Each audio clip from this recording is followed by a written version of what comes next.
Welcome to a demo of SAP Business by Design. My name is Millie Bashir. I'm the Solution Integration Director at Idilico, an SAP partner firm. Today, I will be giving you an overview of the manufacturing process. SAP Business by Design is a fully integrated software as a service solution delivered through the web to manage all of your key business functions, including financials, human resources, sales, procurement, customer service, and supply chain. It is ideally suited for upper, mid-sized businesses and subsidiaries of large corporations that want the benefit of large-scale business applications without the burden of managing large IT infrastructure. Our demo today focuses on the manufacturing process in our company Almica, a manufacturer of heating and cooling products. We will demo the make-to-order process where our finished product, a gas boiler, is not stocked in inventory but is produced only when there is a demand for it. The other scenario, which is a make-to-stock scenario in manufacturing, will not be demoed today as it is a subset of the make-to-order scenario. We will, however, touch upon demand planning to show you how you can interactively create demand forecasts to plan for the stock of finished goods in the future. Our demo will start with a sales order which triggers a customer demand. The customer demand will generate the production order. We will pass the production order through the manufacturing steps to arrive at a finished product from our raw material. We will fulfill the sales order and deliver the finished product to complete the cycle. We will be highlighting the following key features in SAP Business by Design: transparency, which allows you to get quick access to information; efficiency, to make day-to-day tasks easier; and adaptability, to make it your own with point-click configuration. So let's now log in to SAP Business by Design. We can log in through any browser using a user ID and password. SAP Business by Design is a role-based application, which means you will be selectively given access to processes and data which your role within the organization requires. Typically, a user has one or two roles in the organization. Today, I'm logging in as supply planner for my company, Almica. The initial screen is a powerful analytical dashboard composed of work centers configured specifically for my role. Each work center contains processes and metrics that make day-to-day tasks easier by giving quick access to key information. For example, my home work center gives me quick links, quick reports such as the defect analysis and the yield scrap.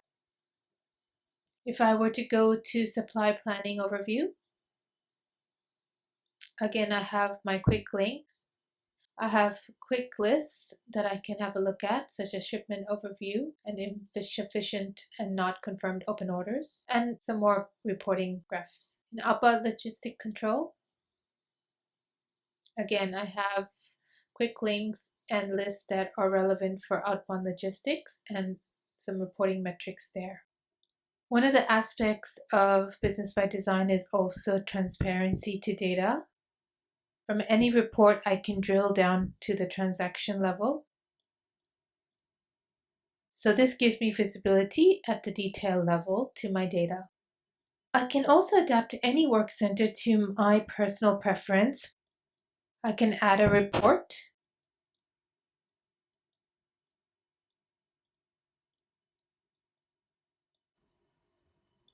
And now here is my new report on my dashboard, outbound delivery performance, and I have quickly created a new reporting metrics on my dashboard with point-click configuration.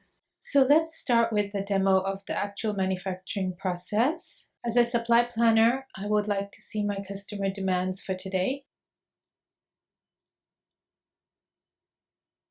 So here we have our sales order is for the customer heat transfer specialist. Let's have a look at the product that they're ordering from us.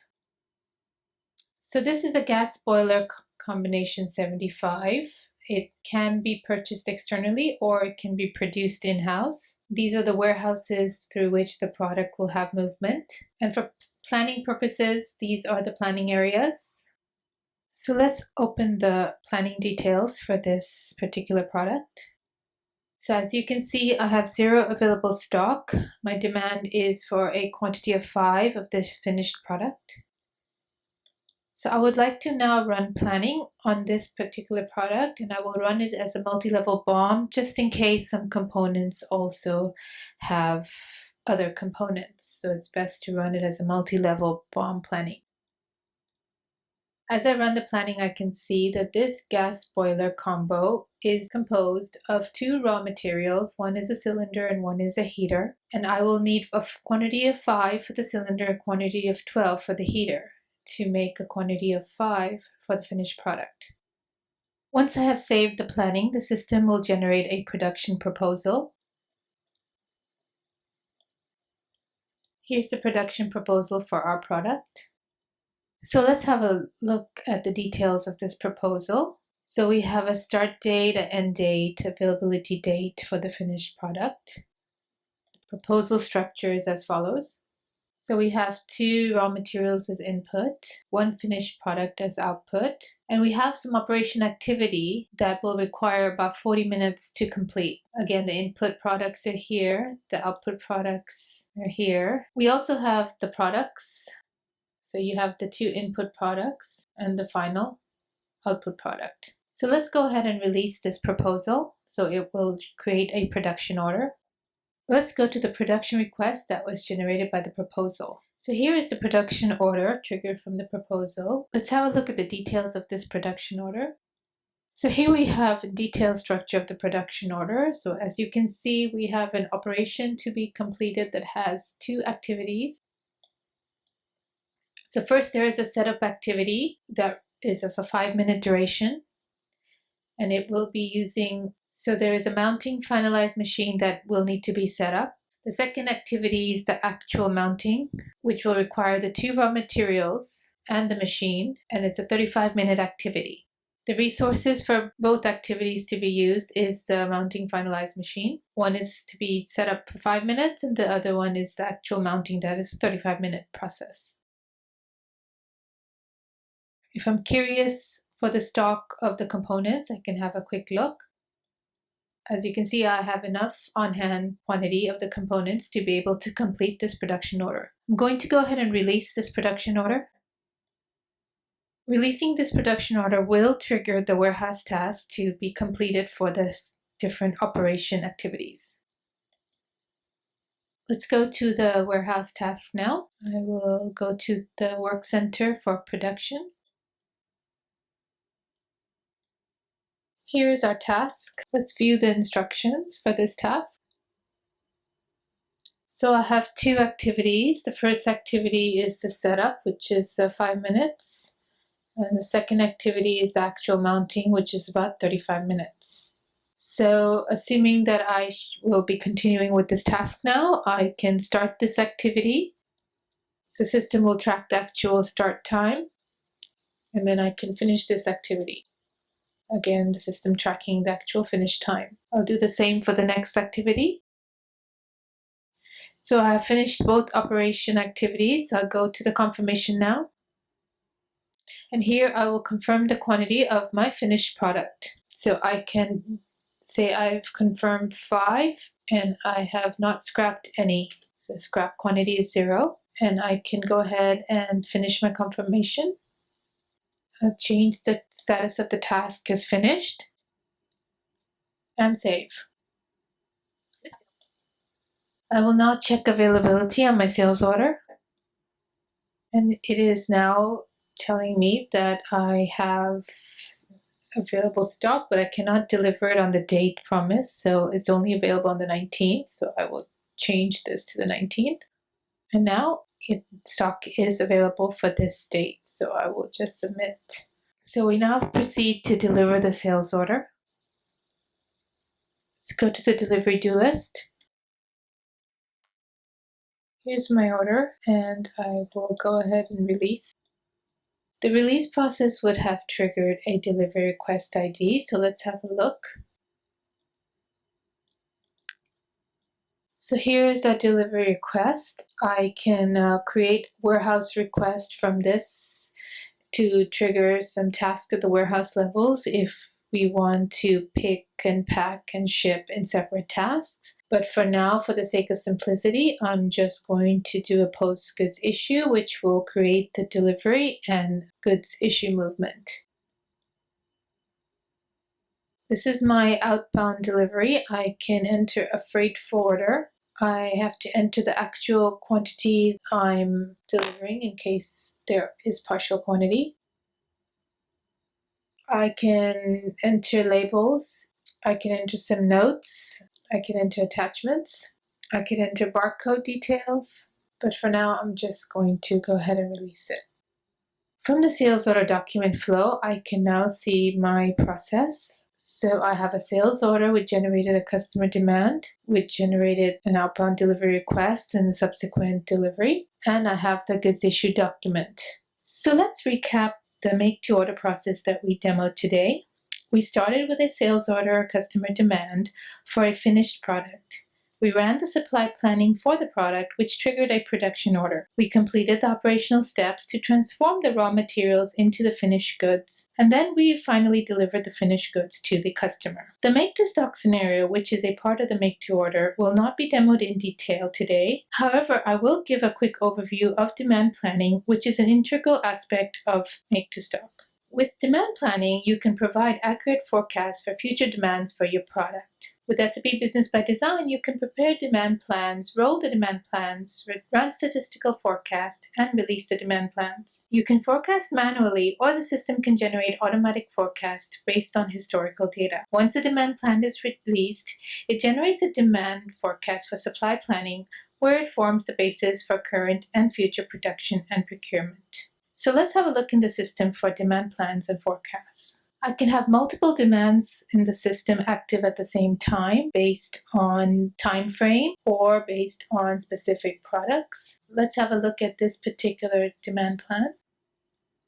I can activate multi-level planning.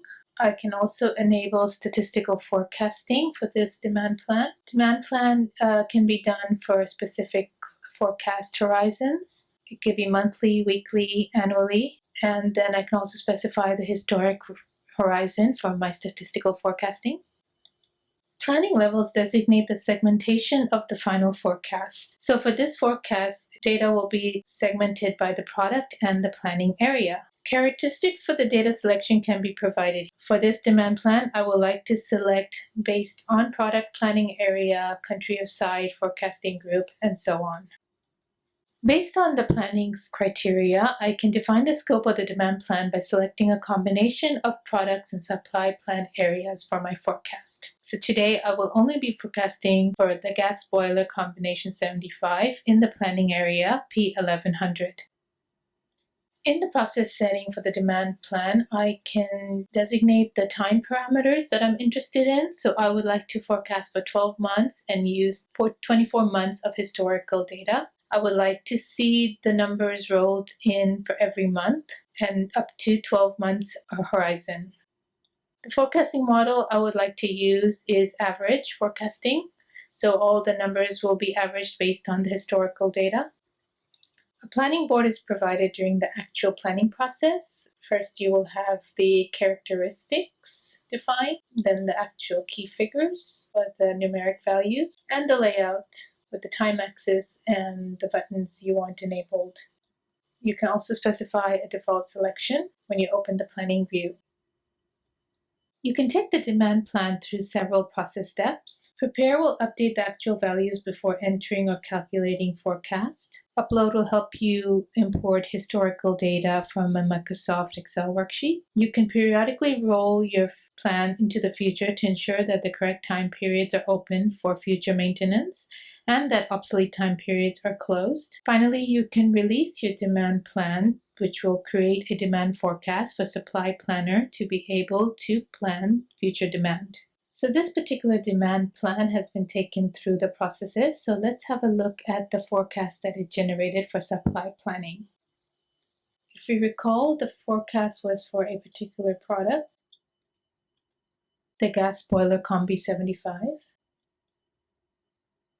We also ran the forecast only for planning area P1100, even though this particular product is tied to both planning areas. So here is our forecast for 12 months. So we can see the forecast quantity and what we've consumed so far and the total consuming demand. It is a monthly forecast as we have requested. So based on these numbers, the supply planner can run supply planning as we have demoed as part of the make to order process, and then he can stock up for future demands. So this concludes our demo today. Our aim was to show how SAP Business by Design can be used as an advantageous platform for manufacturing processes. With SAP Business by Design, you can have improved operational efficiency by streamlining and integrating manufacturing processes. You can have automated and accurate forecast of future product demand. You can see increased control with real-time visibility, financial data, and insights across the organization. And it's adaptable to your business needs. It's on-demand, powerful, cloud-based solution ready to run wherever you are. You can implement the complete solution now or begin with a startup package and expand later. Idilico can help with all your solutioning needs. We provide a unique combination of SAP expertise and business process knowledge in a variety of industries. With our end-to-end implementation services and required long-term end-user support, we can ensure your return of investment and process embedment within your organization. We also provide business process outsourcing of support processes such as marketing, accounting, and payroll, allowing your company to focus on its core business without increasing overhead. Thank you for your time and attention today. Please feel free to contact us at info@idilico.com.